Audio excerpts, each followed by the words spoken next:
রাস পূজায় দর্শনার্থীদের ঢল, পরিবারের সঙ্গে আনন্দে মেতে উঠল ইটাহারবাসী। নিজস্ব প্রতিনিধি ইটাহার। আজ ইটাহারে পালিত হল ঐতিহ্যবাহী রাস পূজা। সকাল থেকেই শহর ও আশেপাশের গ্রাম থেকে হাজার হাজার দর্শনার্থী পরিবারের সদস্যদের নিয়ে মেলায় ভিড় জমাতে শুরু করেন। মন্দির প্রাঙ্গণে পূজার্চনা, আলোকসজ্জা ও সাংস্কৃতিক অনুষ্ঠানে মুখরিত ছিল পুরো এলাকা।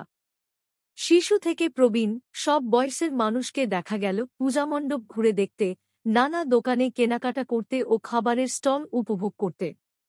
স্থানীয় এক দর্শনার্থী রীনা দাস বলেন, সারা বছর এই রাস পূজার অপেক্ষায় থাকি। পরিবার নিয়ে ঘুরতে এসে মনটাই ভালো হয়ে গেল। পুলিশ প্রশাসনের পক্ষ থেকে নিরাপত্তার বিশেষ ব্যবস্থা করা হয়েছিল। রাসমেলার মাঠে স্বেচ্ছাসেবীরা জনসাধারণকে সহযোগিতা করেন এবং যানবাহনের চলাচল নিয়ন্ত্রণে রাখা হয়। আজ থেকে শুরু হলো গজলডোবা এলাকার টাকিমারি বাজারের 7 দিনব্যাপী বাউল উৎসব,